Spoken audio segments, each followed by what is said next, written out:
Chair with LaKesa. I'm LaKesa, and today we're going to look at a surprising link between dopamine and divorce. What in the world does dopamine have to do with divorce? And why are we talking about it here on the Leopard Chair? Well, we're talking about it here on the Leopard Chair because y'all know what we do here. We provide strategies to live a healed life after divorce.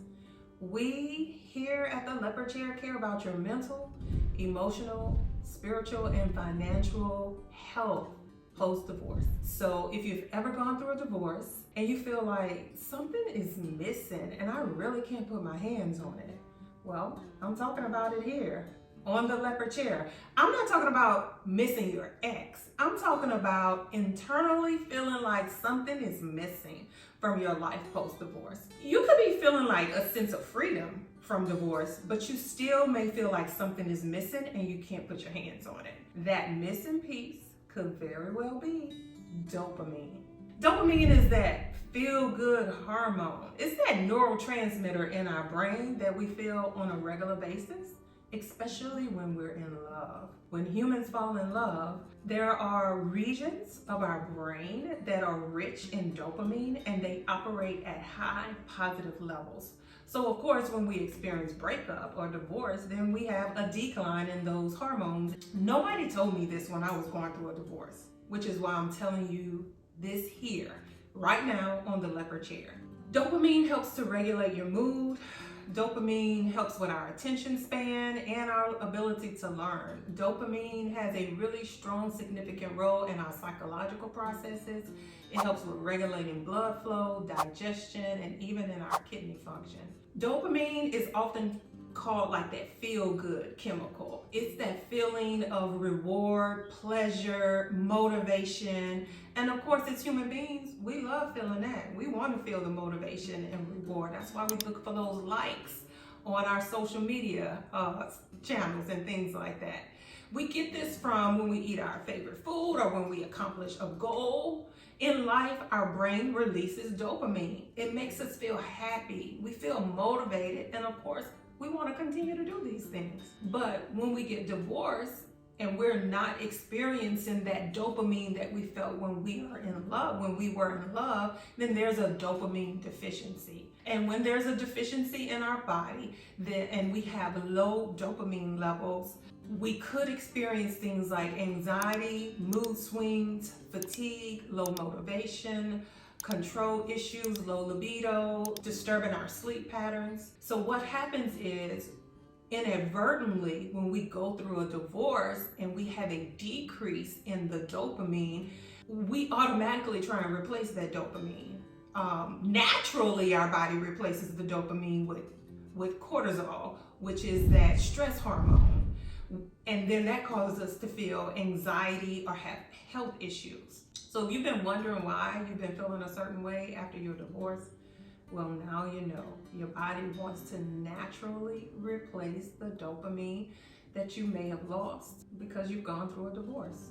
And so naturally, we don't know what's going on, so we try and replace this loss on our own, and we engage in behaviors like overeating, reckless behaviors, one-night stands. We begin to isolate ourselves to try and cope with the feelings that we're feeling. I mean, for me, I didn't know what I was going through, but I replaced my low dopamine levels by pouring all of my energy into my work, into my career. So excessive work post-divorce, when you see people doing that, usually it's just a means of trying to distract themselves from what's really going on in their life. We all want to feel a sense of accomplishment, and so that's the reason why you see folks kind of dumping themselves into their work to replace that dopamine where you once felt a sense of accomplishment. Other folks try to avoid their emotions, suppress their feelings, and engage in strategies where they don't even deal with what's going on.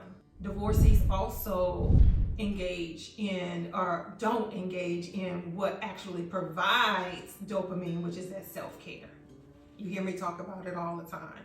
When we fail to engage in self-care, then we fail to realize that self-care can actually provide you the dopamine that you were missing. So I'm going to give you 3 things that you can do as a divorcee to boost your dopamine levels.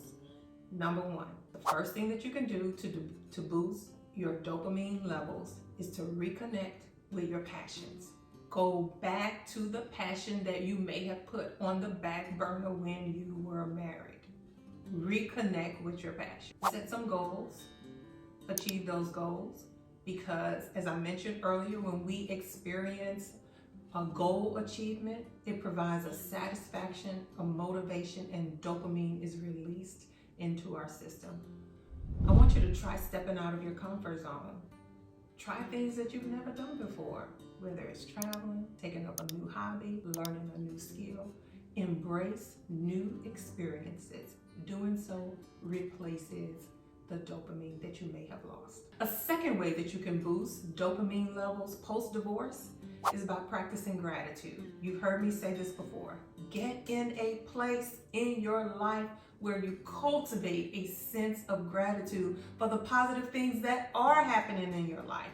This one act alone can boost and increase your dopamine levels.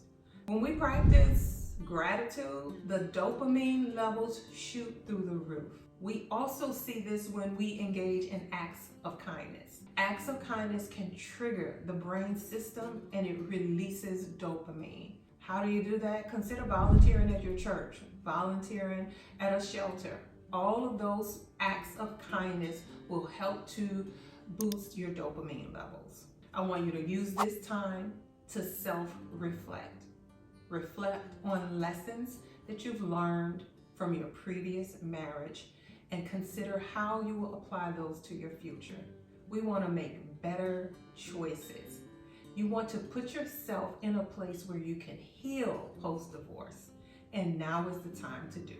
By engaging in these activities that bring us joy, peace, nurturing, positive relationships, you gradually begin to rebuild the dopamine levels in your life. You find joy and happiness and fulfillment in this chapter of your life because now you know how to replace those low dopamine levels. Heal, there's no rush to move on. Well, thank you for being a part of the Leopard Chair family today. And while divorce can be incredibly challenging, I know because I've been there, understanding the science behind it can provide valuable insight into your own behaviors and emotions. If you have found this video to be helpful, don't forget to give it a thumbs up. Share it with anyone that you feel might benefit. And leave us a comment in the comment section. So I want to hear from you. I want to know your thoughts. And as always, I'm going to ask you to subscribe to the Leopard Chair with LaKesa and follow me on Instagram at snow_leopards_leap for more thought-provoking content on a weekly basis and on a wide range of topics. Until next time, you know what I want you to do. I want you to leap, leap,